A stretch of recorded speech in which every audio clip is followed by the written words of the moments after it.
I'm Charlie from Ballard School, and this is my GCSE marketing strategy for Avon Organics. It includes primary research from Avon Organics, Woolhampton School and the East End Arms Pub. Secondary research came from the internet. Avon Organics is a family-run business located at Weeks Farm near Ringwood. The 150-acre property is tenanted and not owned by farmers. Well, we're tenant farmers, which means we've got a landlord who's over the river at Biston Farm. The farm moved from organic produce in 1999 and is accredited by the Soil Association. This ensures that the farm meets the strict standards which are required to use the word organic in their marketing. Organic farming restricts the use of chemicals and pesticides. Since COVID, they experienced a surge in demand for their home-delivered veg boxes. In the last 18 months with the pandemic, our veg box business absolutely skyrocketed because everybody wanted deliveries. However, this is due to limited deliveries from supermarkets, not a high demand for organic produce. So you started growing in, was it 2001? 2001. How's that been going? Do you have, how many patches would you say? Like how? We've got, I can take you out some of our big veg patch out here. Okay, yeah. This is, I want to help Avon identify new ideas to expand their business. We're always looking for new ideas of how to capture new customers. Avon stated their mission and values are to ensure personal service, direct to the customer. On your doorstep, basically, for me. It's what's in and around the area. We try to use as fresh and as local as possible. That's just to keep the businesses flowing, locally and stuff. Their 5-year goals are to broaden the market while modernising their systems. They're eager to consider new products and services. I think there's opportunities for a wider product base as well, but you've got to keep up with what we're doing before we can add in. Looking at Avon's marketing mix, their most profitable products include their home-delivered veg boxes. The best selling and main income stream is our regular veg box. It's £13.50. I can show you one. Customers are excited by the quality and seasonal variety of delivered produce direct from the farm. That's probably our hero product. In terms of price, there are many established competitors, so Avon's pricing strategy is based upon cost plus and competitor pricing. We set the price of what we grow based on other wholesalers and what we know that they should retail at. Apart from a Saturday market stall at Weeks Farm, the primary place for Avon sales is via deliveries, which is in a radius of 8 miles. Ringwood, up to Alderhall, down into Bournemouth, Christchurch, Highcliffe. The business is reliant upon marketing, without the benefit of an exposed location. Promotion is via its own website, Facebook and Instagram. Occasional PR material is produced, such as Ballard's previous involvement, that was included in the local news. The demographic for Avon's market consists of over 50s, middle class, middle income, with an educated understanding of organic produce. There's lots of healthy lifestyles out there, isn't there? And with organic grown vegetables, you're taking away bad chemicals that are going through the vegetables or, anything that's freshly grown. Considering the proximity of Bournemouth and the surrounding towns, there is the potential to increase the volume of customers. We cover quite a large area for deliveries, and I know that there's still going to be customers out there.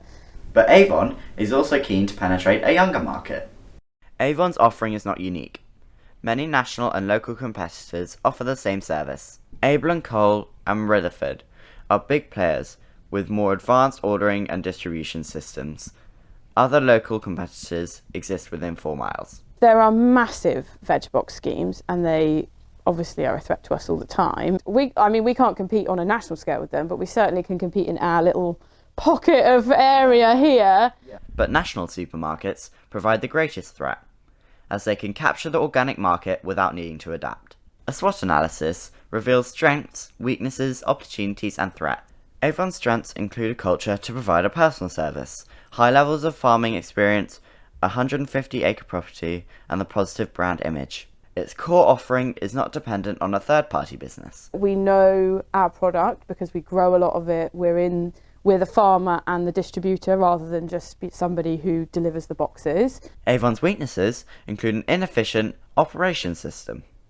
It is not possible to order anything via their website. Getting everything digital, I think, is a weakness. There's a lot of manual kind of things around here that we're trying to improve and just modernise. Despite Avon's recent growth, the delivery market is competitive. You've got to think about your long run of it. You know, you're going to have transport vans, you're going to have your drivers, your staffing levels. How many vans do you actually want to be delivering? It is risky to rely upon the growth without other areas to support their downturn. Avon identified areas of opportunity. These would include focusing upon niche markets. They have been successful with the vegan and juicing market. We have a lot of vegan customers now and juicers as well. There are two other markets that we've kind of like tapped into and can see that there is growth there. The size of the farm and its buildings offer opportunities to expand and diversify. In terms of threats, the agricultural sector is vulnerable to regulations, weather and labour force issues. Any kind of bad weather supply issues is like the biggest worry you can have. Part of the farm is within the Avon River floodplain, which restricts all-year crops. Fuel costs and emerging competitors threaten profitability. The farm is not owned by Avon Organics, so the landlord could present problems in the future. I recommend a short, medium and long-term marketing strategy. In the short term, Avon needs to strengthen their brand image and expand its range and modernise its systems. Its primary forms of communication should be its website, Facebook and PR campaigns. Email, direct mail and traditional advertising should be avoided. Social media advertising such as boosts should be considered. The website is good, but needs to add an online shop. Without this facility, Avon is missing out on significant sales. The product offering should expand to less perishable items. This could include branded seeds, beverages, herbs and spices, cooking utensils, etc. Meal kits with recipes are a great way to attracting younger audience. These could be accompanied by how-to videos. The Facebook site is weak with low traffic. The branding doesn't match the main website's logos and colours. The existing videos have very low view hits. The quantity of videos must be reduced with less selfie performances. Each video should be newsworthy, entertaining or educational. A target hit rate of 1,000 views within 1 week should be considered per video. When I visited the farm, it didn't visually match my expectations for an organic farm. It is important to focus upon set designing certain views and buildings for stylized videos and photographs. The Saturday market stall should be relocated to an exposed central location, perhaps on a village hall car park for instance. Avon must assign a public relations member to work hard on creating strong news content. Well-designed stories, events, characters, education and community will strengthen the brand. It would be nice to collaborate with universities by offering the farm for testing innovation for science. An example could be to introduce soil inoculation. For the medium term, Avon should diversify by creating products and services that are more focused and unique. This will allow them to adopt value-based pricing. They should focus on niche markets, such as vegans. They could design products and recipes to suit customers with specific health conditions, or even develop a range of organic pet food or baby foods. One interesting idea is to create a range of edible insects. It would take people back, wouldn't it, seeing things like that on a menu? There is an emerging market of young customers who are interested in creating fantastic recipes using insects. There are significant health benefits to eating insects, as they provide a good source of protein. I've heard lots of good things about them regarding very highly nutritious, very good for your body and stuff like that. Avon has several farm buildings that could be adapted for this purpose. People like to be different, you know, so people would choose the different things to experience it and say, well actually yeah, I did try ants or crickets or grasshoppers. I don't know what people eat nowadays. It would offer an opportunity for a sub-brand and position Avon as a first mover in this creative sector.